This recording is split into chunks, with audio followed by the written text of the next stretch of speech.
It's time for the Rick Smith Show. Now, here is the voice of the working class, Rick Smith.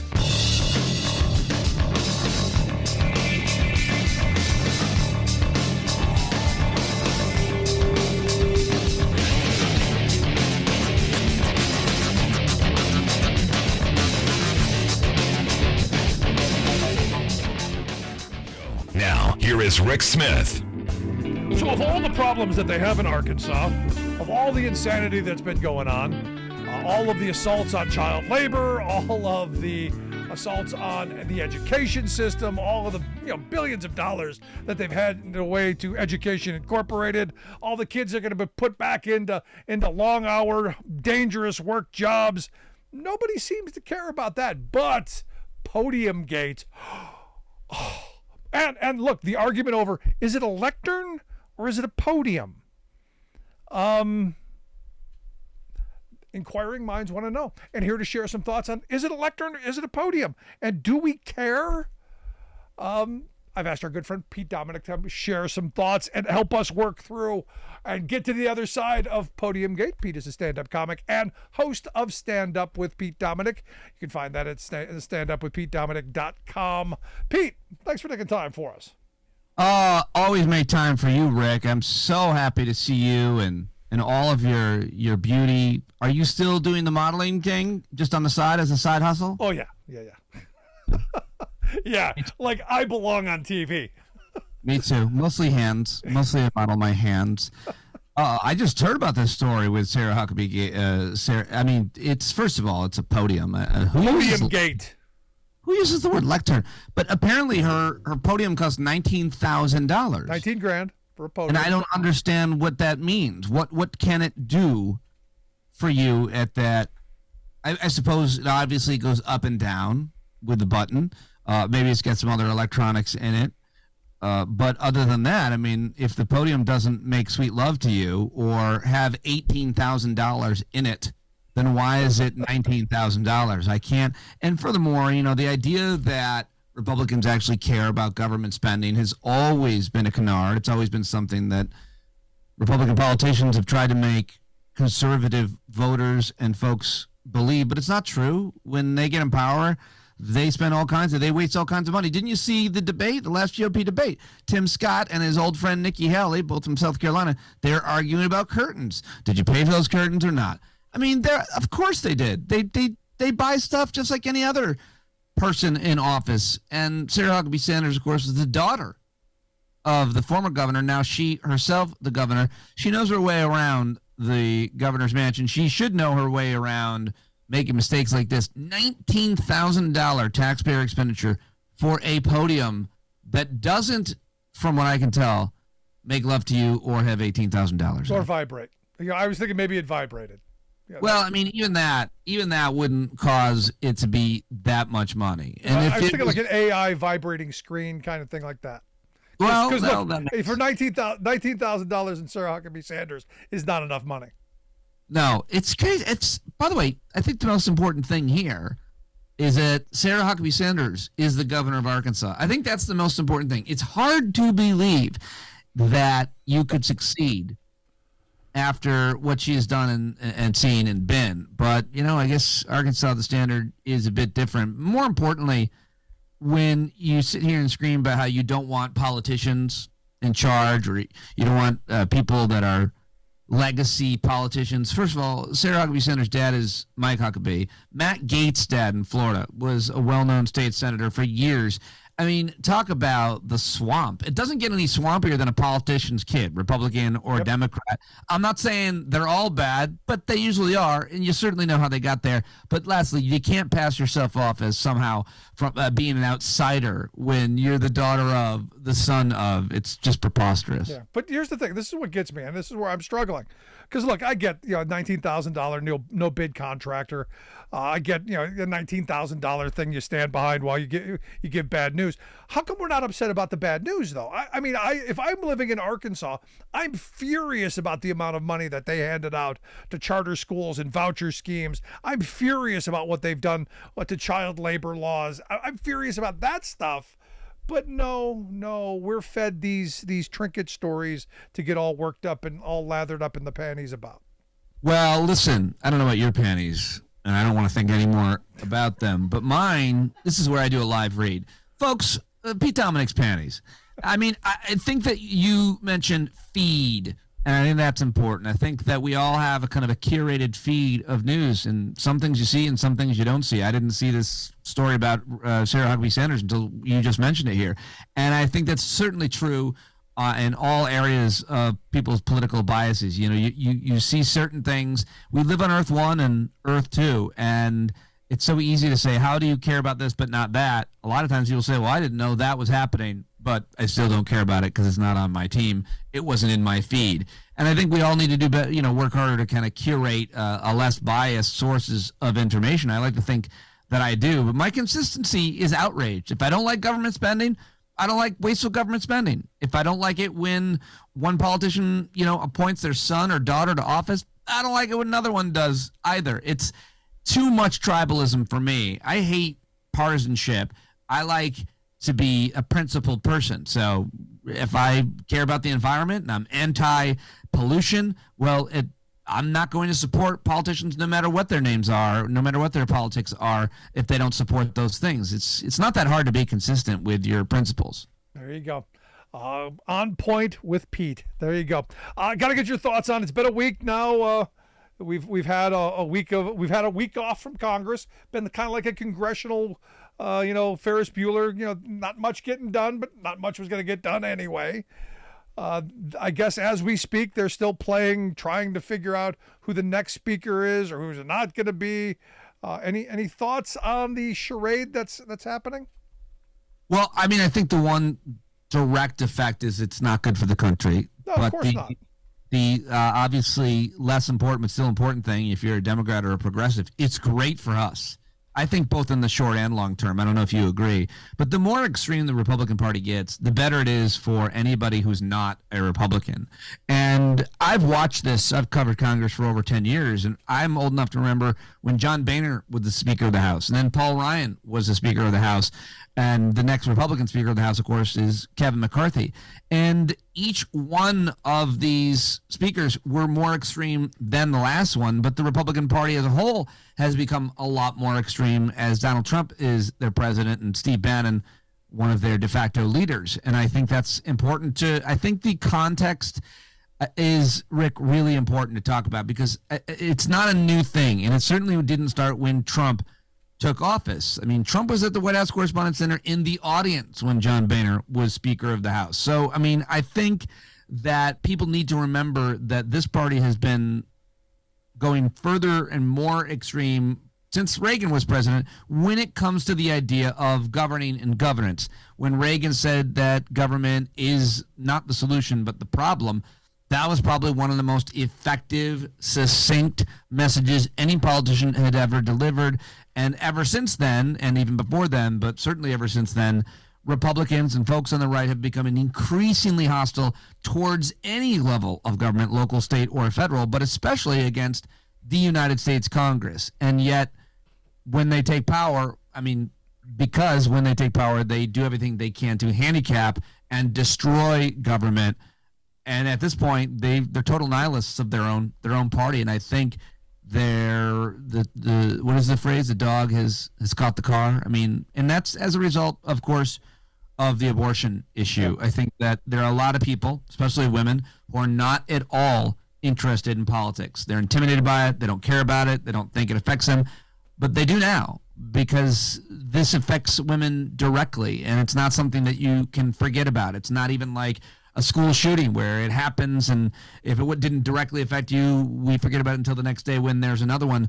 Women don't forget about their reproductive systems. They have a period every month that reminds them that, Gilead is around the corner. The Handmaid's Tale is in the works. And I think that this issue is going to animate American voters at every age for a long time. And I think that they've done a lot of damage to their party and to their brand by restricting women's health care.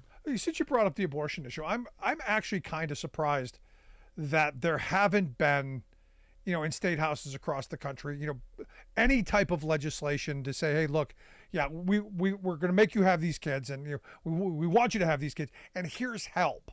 I right when Roe was overturned, I had predicted there would be some Republicans across the country who would say we're now pro welfare programs, we're now pro social safety net, because we're forcing all these people to have kids, and we want to ease the blow a little bit. We want to ease the the sense of loss a little bit by going, hey, we're going to help you.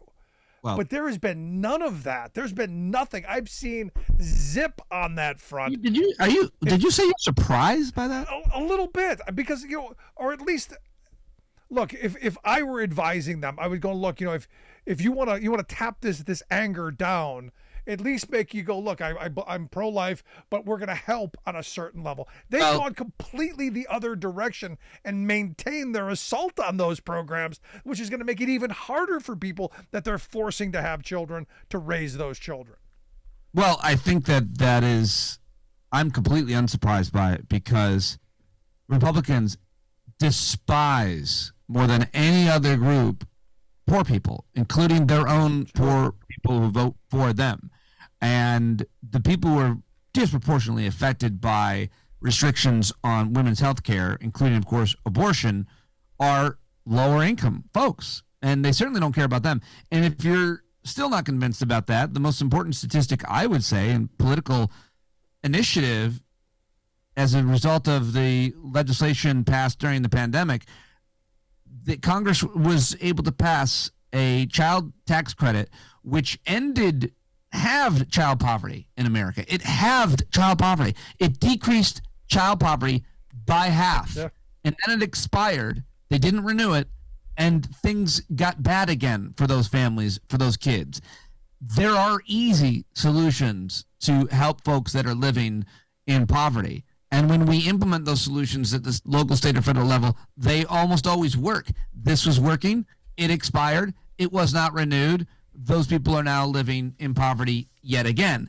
And so the idea that Republicans would ever do anything to help anybody living in poverty, including, you can become impoverished when you have a child that you can't afford, including those families, is completely unsurprising. It's completely on brand as far as I can tell. I see. I get, just from the political gamesmanship, I had thought that there would be someone, just anyone, going, look, this is how we're going to ease the blows, so that politically we don't take the bloodbath that should come every election cycle for the rest of our lives. I guess I was just a little out of my nature and a bit optimistic. Yeah, no, I mean, every once in a while there are people who are anti-abortion who say, listen, if we're going to be, they say they're pro-life, they call themselves, if I'm going to be pro-life, that means I should, if I'm going to force somebody to have a baby, then we should help them. We should help them take care of that child. Every once in a while you hear somebody be kind of consistent on that, but it's not the vast majority of people, I would argue. Yeah, now that we've talked about this, it was really a stupid thought, because Republicans hate working people. I say this all the time. I should know better. Well, they hate working. I was going to say that because it's your show. They hate working people. The only people they hate more than working people who are people that are working even harder, because there's nothing harder than being poor. You're more likely to be, quote, working many jobs, poorly paying jobs, if you're poor. Yeah. I mean, most poor people, much to the antithesis of the stereotype, are not lazy. They're not sitting around. I mean, a lot of them, by the way, a lot of poor people can't work because they have to take care of their kids. And you can't afford to put your kid in any kind of child care, and it makes no sense, and then go get a minimum wage job. So it's one of the traps of poverty around the world, and that's why people should be able to terminate their pregnancy if they, by the way, don't think they can afford the kid, much less don't want the kid. No, I grew up in this, and maybe you'll agree with me on this, because the child poverty thing, the tax credit thing was really infuriating to me, because I think it's cruel. I think it really is just plain cruel, to show kids a different reality. I mean, I grew up, we were in a high poverty area. You wouldn't know what to look at me now, but there were months where there was no food in the house at the end of the month. In fact, quite often, but didn't realize things were bad because we didn't know any better. You didn't, because everybody in the neighborhood, everybody we knew was in the same boat. So to show kids that there's a different reality, that things could be different, that there could be food at the end of the month, that you could have resources, that mom would not be stressed out all the time having to worry about paying the rent or paying the bills, and then yanking that away in the cruelest fashion possible right before Christmas. I think that just plain evil. Well, poverty is a policy choice, and the attitude of a lot of conservative Republicans is that these people are lazy and they deserve to be poverty. And I was poor, and look at me, I'm doing well now. So can you. Everybody has the same opportunity. This is America. It's possibly the most simplistic view you can imagine anyone having, but they do have that. And also, I think you've done your listeners and yourself a discredit by poking fun at yourself. You're saying, well, believe it or not, if you look at me now, you wouldn't believe it. I couldn't afford to eat that much when I was little. I think it's important to that's, well, I see what you're doing there, but it's important to understand that when you're poor, you can't afford healthy food. And so a lot of times people in my life, I've heard say this many times, I can't believe this person is a poor person and they're also overweight. Yeah. It's their fault. It's their fault they're overweight. It's their fault they can't afford better food. No. The more impoverished you are, the harder it is to get healthy food. When it's harder to get healthier food, you have to rely on preservative laden snacks, salt and sugar laden things, and that's why we have a diabetes epidemic in impoverished communities in America. It's because they don't have access to healthy, good food. It's not because they don't want to eat it. No, you're right, Pete. No, there's no question about that. Thank you for the correction. Something I've said before, but thank you for that. Now, you have no excuse. You're doing well now. I mean, listen, whatever your health issues are, those are all your problems. I'm completely sensitive to that, by the way. I think that it's so ridiculous when people look at people and decide based on the way they look, what opportunities they do or don't have, what education or resources they do or don't have. I find myself doing it from time to time, and I'm disgusted with myself. Luckily, I have, I have a perfect body. The symmetry in my body is almost perfect, and at 47 to just be as shredded and ripped as I am as a result of my great work, my testament to my health. And your modesty is showing, and how humble you are. It just comes through the airwaves, and everyone feels that for you.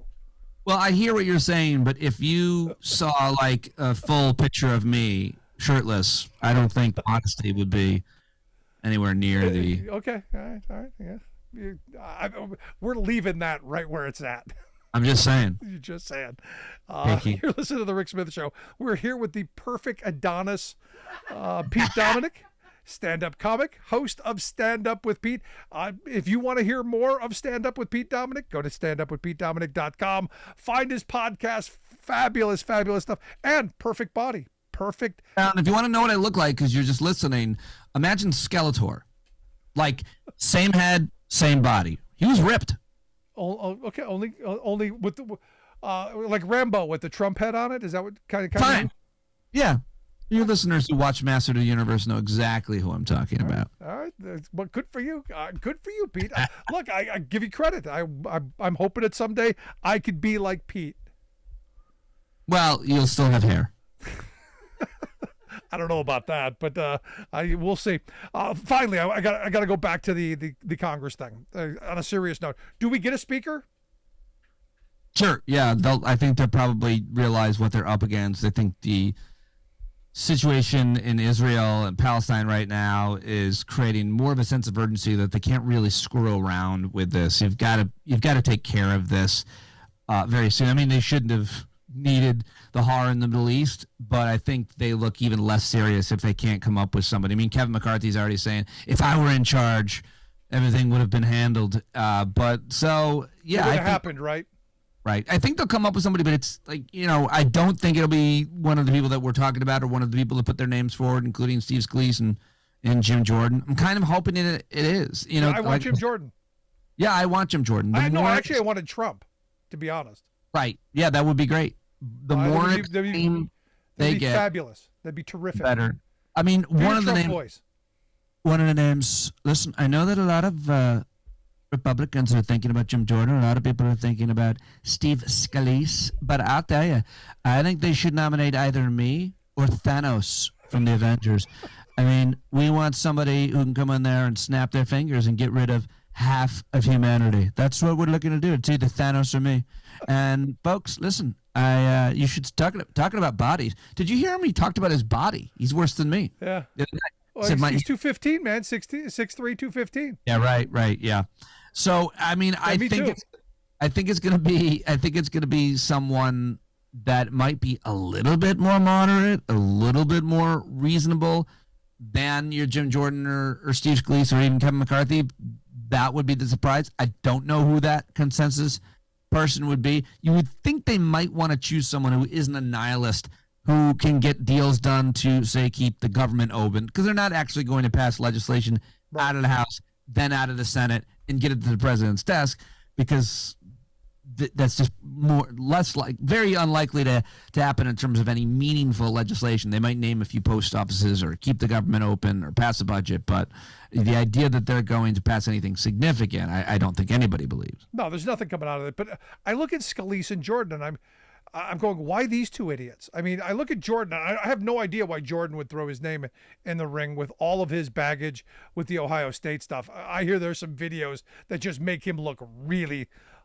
Exactly my thoughts. Why would you put yourself out there for more scrutiny when you've got these types of skeletons in your closet? It's not.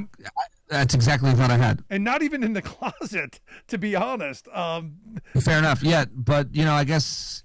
I don't know what the answer to that is. It's just power, I guess. Just being in that position, being the speaker, and probably how enticing that seems to be for any of these egotistical congressmen. But I agree with you. Like, why would you do that if you're a Jim Jordan? Isn't there a documentary that George Clooney was producing? Yeah, where's that at?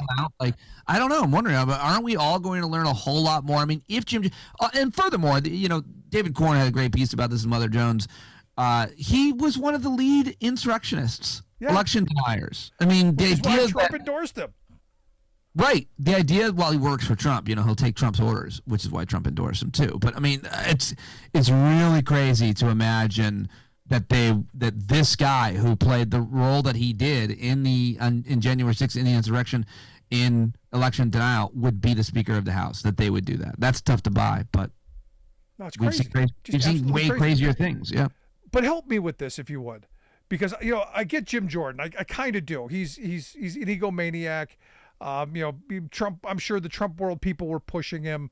Who knows? I kind of. He has no conscience, no soul. I get that.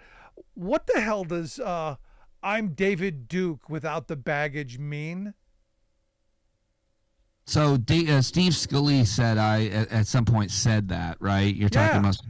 What does that mean? Well, is there something good about David Duke that I'm missing? Well, for Republicans today, yeah, for sure. I mean, the hood is off. I mean, it's almost like David Duke. Is off. David Duke didn't wear a hood either. He didn't.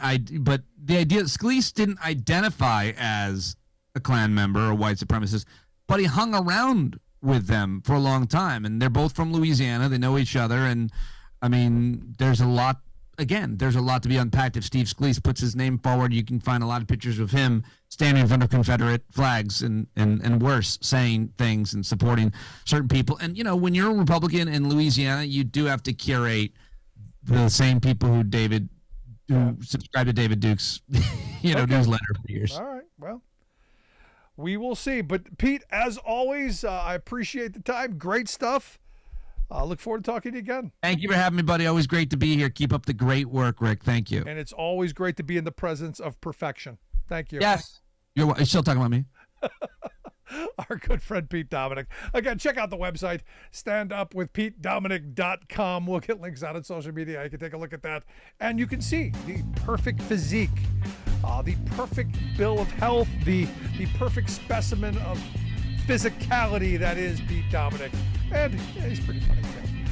Quick break, right back to the ground.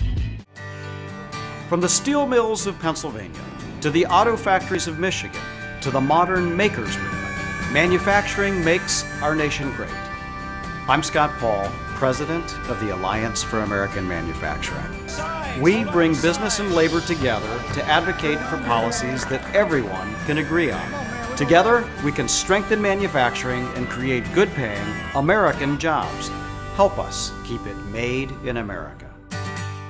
We are AFGE, the American Federation of Government Employees. We represent 700,000 federal and D.C. government workers who are the vital threads of the fabric of American life. We support our nation's military. We take care of our nation's veterans. We protect our nation's borders. We respond to our nation's crises and natural disasters. We provide services to our nation's seniors. The American Federation of Government Employees. We work for America.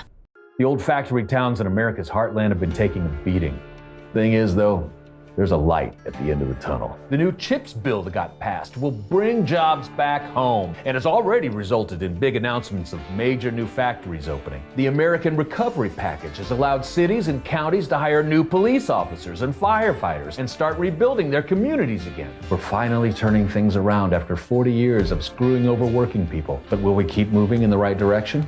That's our choice. It takes a lot to raise a family. A good job, a good salary, and some patience.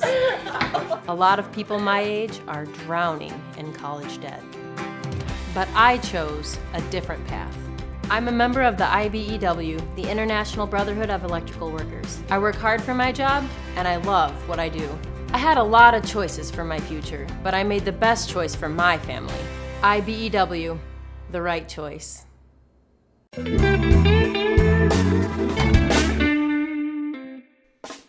Before we close the program, we want to take a moment to thank our viewers and to share a little bit about why we do what we do.